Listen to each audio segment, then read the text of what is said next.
এখন এক ক্লিকেই বাংলার স্নাতক স্তরে ভর্তির সুযোগ। মাননীয় মুখ্যমন্ত্রী মমতা বন্দ্যোপাধ্যায়ের দূরদর্শী নেতৃত্বে চালু করা হয়েছে সেন্ট্রালাইজ অ্যাডমিশন পোর্টাল।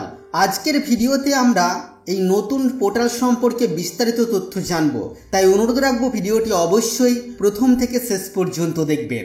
নমস্কার, আপনারা দেখছেন মাল্টি গাইড চ্যানেল, আপনাদের সাথে আমি আছি বিশ্বজিৎ। সেন্ট্রালাইজ অ্যাডমিশন পোর্টাল, এই পোর্টালের মাধ্যমে পশ্চিমবঙ্গের 16টি বিশ্ববিদ্যালয় এবং 461টি সরকারি এবং সরকারি সাহায্যপ্রাপ্ত কলেজে উচ্চশিক্ষা প্রতিষ্ঠানে স্নাতক স্তরে ভর্তি হওয়ার সুযোগ রয়েছে। বিশদ তথ্য জানার জন্য আপনারা বাংলার uccsikha.wb.gov.in এই ওয়েবসাইটে অথবা wbsche.wb.gov.in এই ওয়েবসাইটে গিয়ে সেন্ট্রালাইজ অ্যাডমিশন পোর্টাল ট্যাবটিতে ক্লিক করে আপনারা চেক করতে পারেন, অথবা এই যে এখানে কিউআর কোডটি দেওয়া আছে, এখানে আপনারা স্ক্যান করেও সরাসরি সেই ওয়েবসাইটে চলে যেতে পারেন। যে কোনো প্রশ্ন এবং সহায়তার জন্য আপনারা যোগাযোগ করতে পারেন এই টোল ফ্রি নাম্বারে, অথবা ইমেল করতে পারেন। সেন্ট্রালাইজ অ্যাডমিশন পোর্টালের সুবিধাগুলি কি কি আছে আমরা একবার দেখে নেব।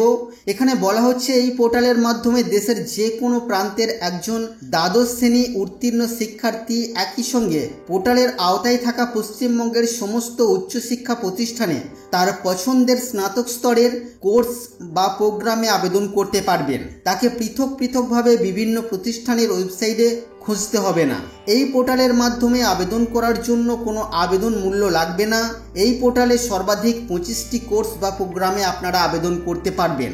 আবেদনকারীর সুবিধার জন্য আবেদন ও ভর্তি প্রক্রিয়ার প্রতিটি ধাপে SMS এর মাধ্যমে নির্দেশিকা পাঠানো হবে।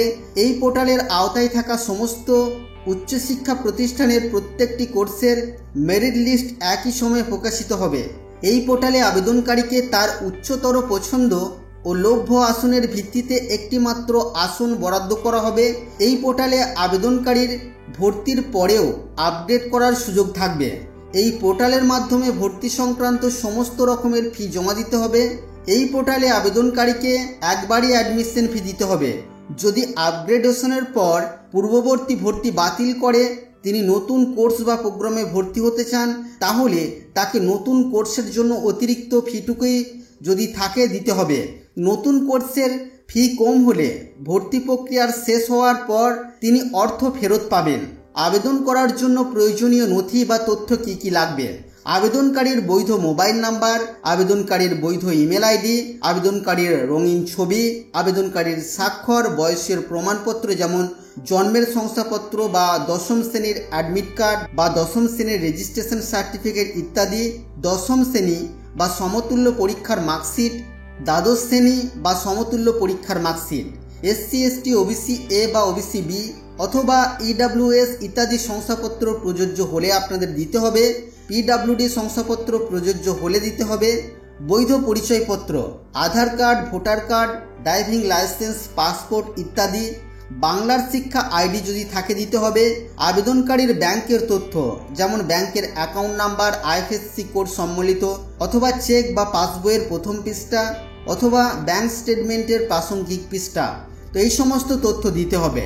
তো বন্ধুরা, আজকের ভিডিওতে আমরা জানলাম এই নতুন পোর্টালের সুবিধা কি বা ছাত্রছাত্রীরা কি সুবিধা পাবেন, এবং এর পাশাপাশি অ্যাডমিশনের জন্য আপনাদের কি কি নথি বা তথ্য দিতে হবে। আশা করছি বন্ধুরা আজকের এই ভিডিও আপনাদের কাছে তথ্যমূলক। ভিডিওটি ভালো লাগলে অবশ্যই লাইক করবেন, শেয়ার করে আপনার সকল বন্ধুদেরকে জানতে সাহায্য করবেন। আগামী দিনে আর কি বিষয়ে ভিডিও আপনারা দেখতে চান অবশ্যই তা ভিডিওর কমেন্ট বক্সে লিখে জানাবেন। আর চ্যানেলে নতুন হলে চ্যানেলটিকে সাবস্ক্রাইব করে পাশে থাকা বেল আইকনে অবশ্যই ক্লিক করবেন। ফিরে আসবো আবার কোনো নতুন ভিডিও নিয়ে আপনাদের সাথে।